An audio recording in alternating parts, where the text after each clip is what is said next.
Subscribe करें और bell दबाएं ताकि कोई खबर रह न जाए।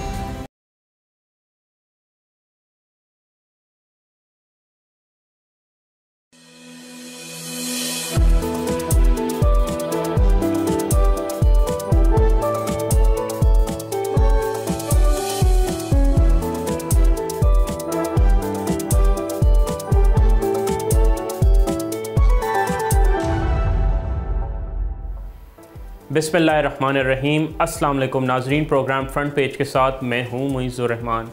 नाज़रीन, आज हम प्रोग्राम का आगाज़ करते हैं। वॉशिंगटन पोस्ट एक बहुत बड़ा आलमी जरीदा है, उसने भारतीय मीडिया के झूठ और उनकी गुमराहकुन कवरेज जो उनका जो एक सो कॉल्ड नापाक और नाकाम ऑपरेशन सिंदूर के दौरान की, उसका पर्दा चाक कर दिया है। और वॉशिंगटन पोस्ट की स्टोरी जो कि आज आई है, उसका उन्वान ही यही है कि किस तरह भारत और पाकिस्तान के माबैन जो तनाज़ा उसमें भारतीय मीडिया का बहुत ही शर्मनाक और गुमराहकुन किरदार रहा।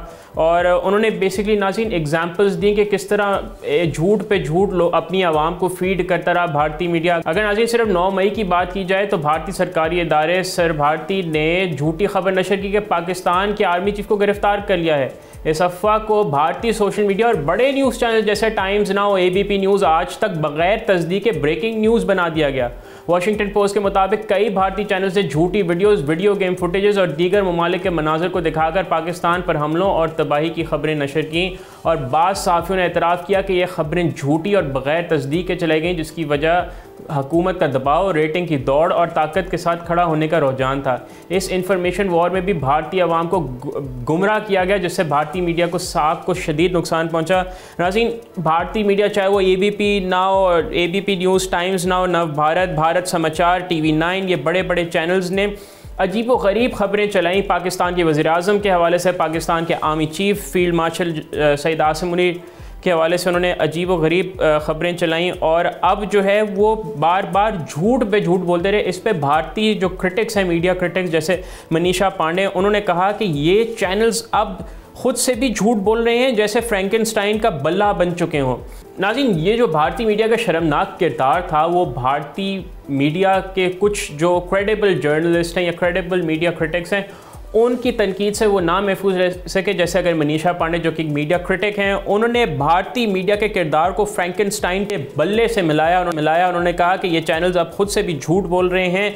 और एक और सहाफ़ी ने वॉशिंगटन पोस्ट से गुफ्तगू करते हुए कहा कि इधर सच ना आए, व्हाट्सएप ज़रूर आ जाता है और वही ख़बर बन जाती है। और यही रुझान देखा गया। ये जो भारत और पाकिस्तान के माबैन तनाज़ा था, कभी वो कराची पोर्ट पर हमला कर देते थे, कभी वो उन्होंने लाहौर तक में नाज़रीन एक बंदरगाह बना दी थी और पाकिस्तान का हर शहर भारतीय मीडिया ने तबाह कर दिया था। और जब फिर सच्चाई का सामना आया, जब सच्चाई सामने आई, तो फिर पूरे जो है दुनिया में भारतीय मीडिया रुस्वा। लेकिन शर्म और मकर और फरेब का आलम यह था कि उस पर माफ़ी नहीं मांगी गई और उसको बेसिकली कहा गया कि जी ये तो हम एक एज ए हथियार यूज़ कर रहे थे अगली साइड पे दबाव डालने के लिए। लेकिन नाज़रीन के पास कुछ छुपाने को नहीं था, हमारे पास सिर्फ दुनिया को सच बताने के लिए था। और हमने जो कि सच बताया और बताए जा रहे हैं, चाहे वो हमारा पाकिस्तानी मीडिया हो या तमाम स्टेक होल्डर्स, रियासत के तमाम सतून। इसकी वजह से अगर आप देखें तो ये तमाम जो मामला हुआ है, इसमें चाहे वो इंटरनेशनल मीडिया हो, इंटरनेशनल कम्यूनिटी हो या जो पब्लिक एट लार्ज है, वहाँ पर पाकिस्तान का बयानिया इस वक्त जो है सर चढ़ कर बोल रहा है। सब पाकिस्तान के बयानिए को तस्लीम करें क्योंकि वो सच्चाई पर मबनी है। और नाज़रीन, एक जैसे नरोपा राव जो हैं, वो साबिक खारजा सेक्रेटरी हैं भारत के, उन्होंने बेसिकली भारतीय मीडिया के किरदार को तनकीद का निशाना बनाते हुए उन्होंने कहा। और नाज़रीन, बात वही है कि अगर आप सच को पीछे छोड़ के जज्बात और झूठ और मकर और फरेब से काम लेते हैं तो आप पूरी दुनिया में एक लाफिंग स्टॉक बन जाते हैं। और यही इस वक्त मामला, चाहे वो नरेंद्र मोदी हो, भारत हो, भारतीय मीडिया हो, भारतीय रियासत हो या BJP हो, उनके साथ इस वक्त यही हो रहा है। 33 ममालिक का दौरा कर चुके करोड़ और उनका एक वफ्त, 59 रुकनी वफ्त, लेकिन उनको किसी ने भी कोई इंपॉर्टेंस नहीं दी है। ना किसी हेड ऑफ स्टेट से मुलाकात कर सके हैं, ना उनका किसी रियासत का भारत के हक़ में कोई बयान आया है। तो ये दिखाता है कि भारत ने जो दुनिया को गुमराह करने की कोशिश की झूठ के ज़रिए, वो उनकी कोशिश मुकम्मल तौर पर बेसिकली नाकाम रहे। और नरोपमा राव जिनका अभी हमने जिक्र किया, उन्होंने ये कहा कि मीडिया कोई मेगाफोन नहीं, माइक्रोफोन बनने की ज़रूरत है और सच के साथ। तो भारतीय मीडिया को बेहतर है कि बेसिकली वो सच का साथ दें, क्योंकि जो इस वक्त उनकी रेपुटेशन पूरी दुनिया में तार तार हो गई है, इसको बेसिकली रिवर्स करने के लिए बहुत उनको अपना कोर्स करेक्ट करना पड़ेगा। और अगर हम भारत में देखें कि जो भी सच के लिए आवाज़ उठाए उसके ख़िलाफ़ जुल्म होता था। आपने देखा होगा कि एक तालिब इल्म ने एक ओपन टॉक थी, उसमें सच्चाई के साथ सवाल पूछने की कोशिश की है कि पहलगाम हमले के हवाले से जब उन्होंने सख्त सवाल पूछे तो उनसे माइक छीन लिया गया। और अगर हम भारतीय बेसिकली मीडिया का किरदार देखें तो भारतीय न्यूज़ चैनल्स ने आज तक इस वाक़े और अपने झूठ और मकर और फरेब पे माफ़ी नहीं मांगी। वाशिंगटन पोस्ट ने यह भी कहा, वाशिंगटन पोस्ट ने मज़ीद ये भी कहा कि जब मीडिया सच को छोड़ दे तो फिर कौम कहाँ जाएगी। सच की जगह अगर व्हाट्सएप ले ले तो जंग से पहले ही तबाही शुरू हो चुकी है। और भारत के अंदर जो अंदरूनी खलफशार है वो ये बताता है कि इस वक्त भारत एक बिल्कुल नाकाम रियासत है। और चाहे वो सच्चाई का मामला हो या उनके रियासती सतून हो, मीडिया का काम वॉच डॉग का होता है, रेगुलेट करने का होता है, बट वहाँ पे मीडिया ही माउथ पीस बन चुका है एक फैशिस्ट गवर्नमेंट नरेंद्र मोदी की, जो कि भारत में अक़लियत हैं, चाहे वो मुसलमान हो, क्रिश्चियंस हों, दलित्स हों, सिख्स हों या कश्मीर के मजलूम मुसलमान, उन पर जुल्म ही कहीं करे जा रहा है और मीडिया उसको कवर अप कर रहा है। तो भारतीय मीडिया का जो स्याह चेहरा है वो बिल्कुल बेनकाब हो रहा है, वक्त के साथ ऑलरेडी बहुत ज़्यादा हो चुका है। आज ही वाशिंगटन पोस्ट की खबर भी आई है, तो ये पढ़ने से ताल्लुक़ रखती है। हमने सोचा कि आपको आगाह करें। अब नाज़रीन हम आपको आगाह करते हैं कि बिलावल ज़रदारी जो कि साबिक़ वज़ीर ख़ारजा और पाकिस्तान पीपल्स पार्टी के चेयरमैन हैं, वो अक़वाम मुत्तहिदा में उन्होंने एक प्रेस कॉन्फ्रेंस से ख़िताब किया है और उसमें उन्होंने आलमी बरादरी ख़ुसूसन अक़वाम मुत्तहिदा से मुतालबा किया है कि वो भारत पर पाकिस्तान के साथ जामे मुज़ाकरात के लिए दबाव डालते रहें ताकि खित्ते में पायदार अमन कायम हो सके। उन्होंने पहलगाम हमले के बाद से भारत की जानिब से की जाने वाली एकतरफा और गैर कानूनी कार्रवाइयों को अक़वाम मुत्तहिदा के चार्टर और बैनुल अक़वामी क़वानीन की खिलाफ वर्जी करार दिया।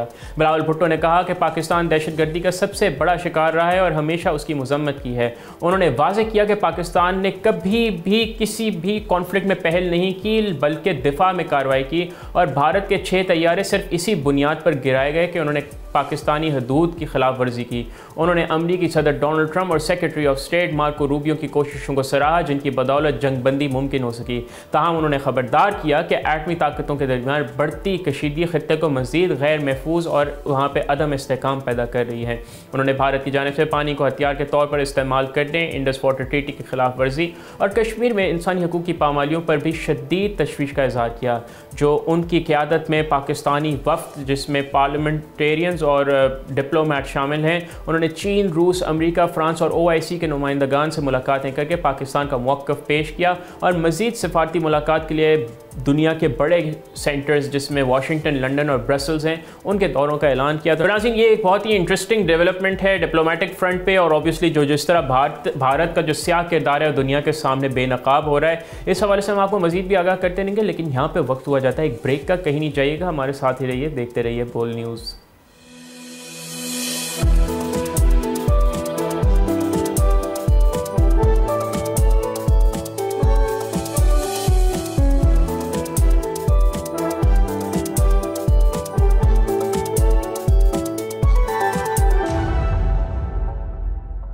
नाज़रीन welcome back to front page. Break से पहले हम बात कर रहे थे मारूफ आलमी जरीदे वाशिंगटन पोस्ट जो भारतीय मीडिया के स्याह किरदार को बेनकाब किया है उस हवाले से, और जो पाकिस्तानी वफ़द भारत की दहशत गर्दाना कार्रवाइयों और सरगर्मियों को दुनिया के सामने बेनकाब कर रहा है, उस हवाले से हमने आपको अपडेट किया। अब हम रुख करते हैं साउथ कोरिया का, जहाँ पे नए इलेक्शंस हुए हैं, स्नैप इलेक्शंस हुए हैं और जनूबी कोरिया के नए मुंतखब सदर ली जे मियोंग ने गुज़िश्ता रात नेशनल असम्बली से खिताब करते हुए डेमोक्रेटिक बहाली, मईशत की बहाली और कौमी इत्तेहाद के नए दौर का वादा किया है। उन्होंने कहा है कि रिपब्लिक ऑफ कोरिया के शहरियों, आपका शुक्रिया, मैं कभी भी इस मिशन को नहीं भूलूंगा जो आपने मुझे सौंपा है। ली जे मियोंग ने बड़े वादे किए हैं, खासतौर पर मार्शल लॉ के मामले में अदालती फैसला और फौजी मुदाखलत का खात्मा। लेकिन अजीम यहाँ पे सवाल यह है कि क्या वो अपने वादों पर अमल दरामद को यकीनी बना सकेंगे? अक्सर लीडर्स अपनी पब्लिक सपोर्ट को ज़्यादा और बेसिकली इंस्टीट्यूशंस यानी इदारों की ताकत और उनकी पब्लिक सपोर्ट को कम समझते हैं।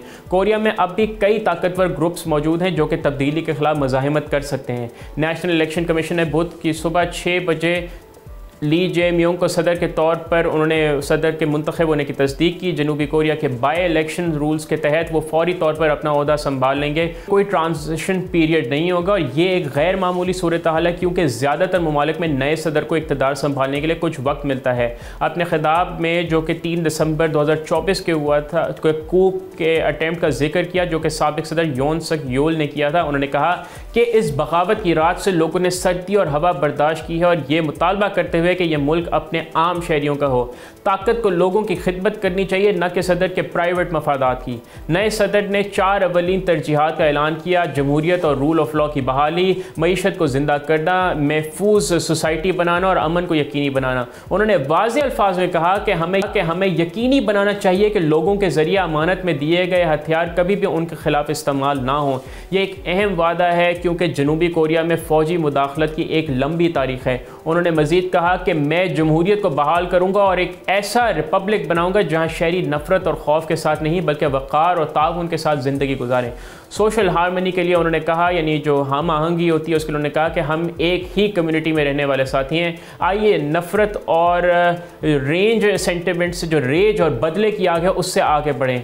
अब ली जे म्योंग को कई अहम चैलेंजेस का सामना है। इनमें अमरीकी टैरिफ्स का मामला शामिल है, ख़ास तौर पर अब जब डोनाल्ड ट्रंप दोबारा सदर हैं।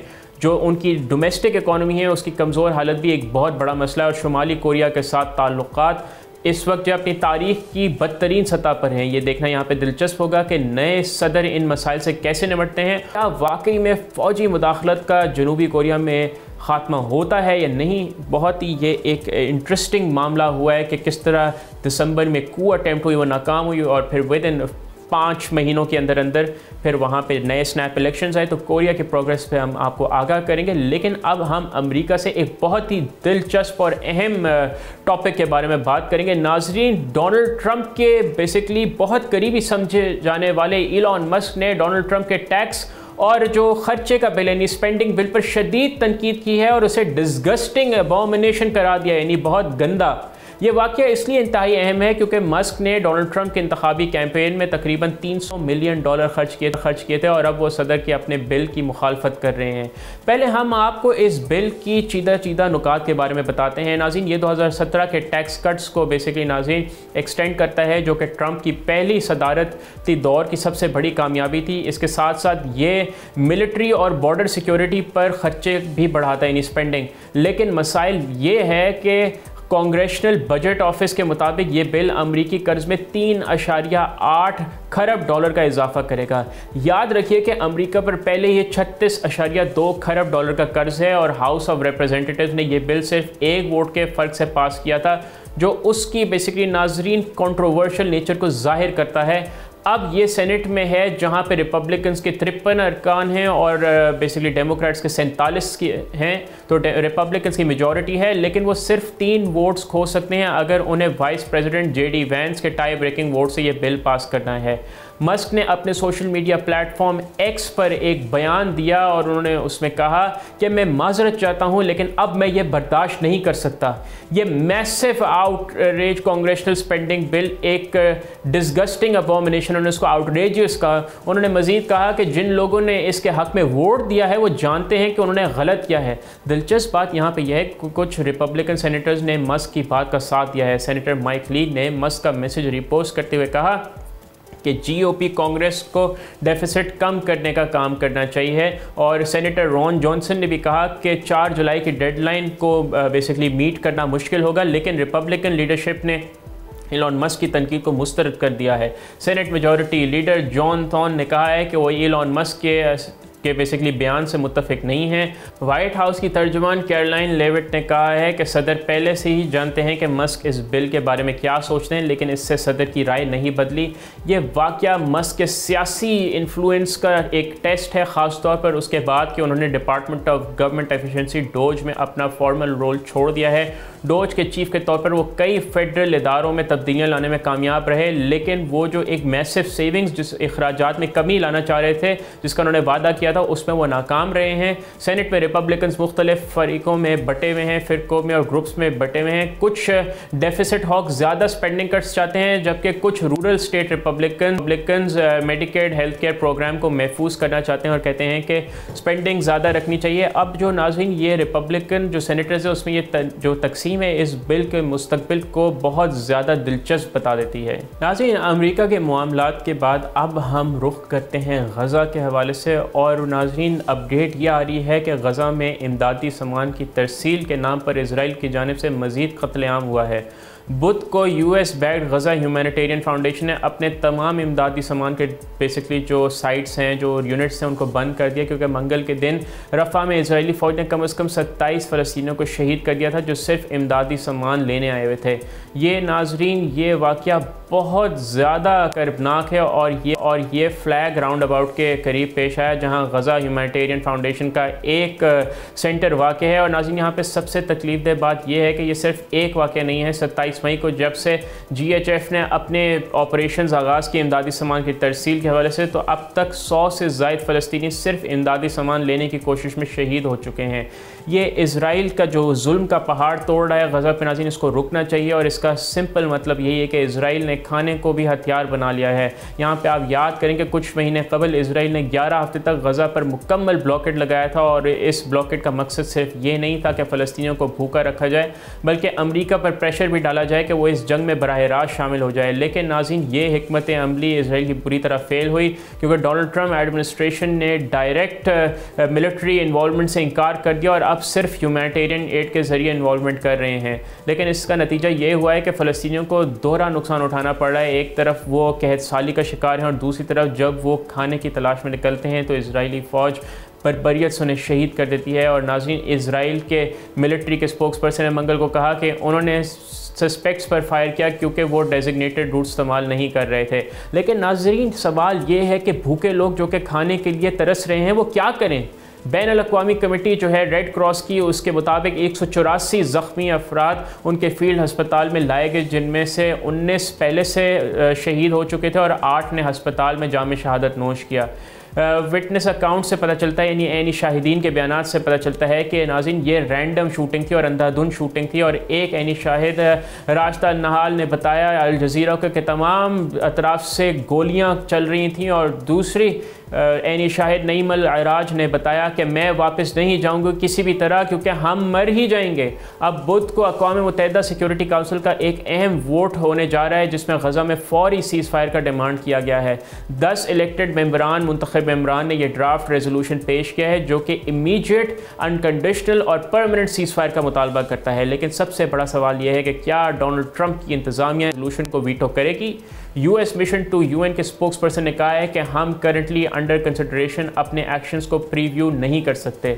UN के स्पोक्स पर्सन स्टेफन दुजारिक ने कहा है कि ये बेसिकली नाज़रीन एड डिस्ट्रीब्यूशन जो है मॉडल रेसिपी फॉर डिज़ास्टर है। उन्होंने कहा यह बहुत बड़ा इंसानी अलमी को जन्म दे रहा है, और नाज़रीन वाकई यही हो रहा है। अक़वाम मुत्तहिदा और दीगर इमदादी सामान की तरसील के ग्रुप्स ने GHF के साथ काम करने से इनकार कर दिया है, क्योंकि वो कहते हैं कि ये न्यूट्रल नहीं है और इमदाद को मिलिटराइज़ करता है। हकीकत यह है कि गज़ा की पूरी आबादी यानी 21 लाख लोग इस वक्त कहत साली के ख़तरे में हैं, और ये जंग 2023 से जारी है, और अब तक रिकॉर्डेड जो नंबर्स हैं 54,000 से ज़ायद फ़लस्तीनी शहीद हो चुके हैं। गज़ा हेल्थ अथॉरिटीज़ के मुताबिक ये नंबर आया है, ये बहुत ही नाज़रीन अंधोनाक ये मामला हो रहा है। और नाज़रीन इस बात से ये वाज़े हो जाता है कि इज़राइल ने इमदादी सामान को भी एक हथियार बना दिया है। ये बैनुल-अक़वामी क़वानीन की खुल्ला खिलाफ वर्जी है, और बैनुल-अक़वामी कम्यूनिटी को फ़ौरन एक्शन लेना चाहिए। नाज़रीन को भी खाने से महरूम करना इससे ज़्यादा शर्मनाक बात नहीं हो सकती। हम इन तमाम हवालों पर आपको आगाह रखेंगे। फ़लस्तीन और गज़ा के मुसलमानों और गज़ा के लोगों की आज़ादी के लिए आवाज़ उठाते रहेंगे। लेकिन यहाँ पे हमारे शो का वक्त हो जाता है ख़त्म। आपसे इंशाल्लाह मुलाकात होगी कल अपने अगले शो में। टिल दिन अपना बहुत ख्याल रखिएगा।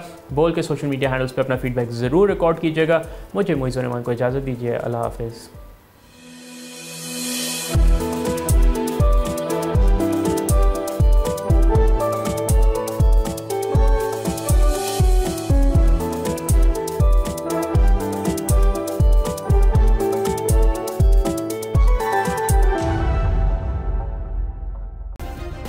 सब्सक्राइब करें और बेल दबाएं ताकि कोई खबर रह न जाए।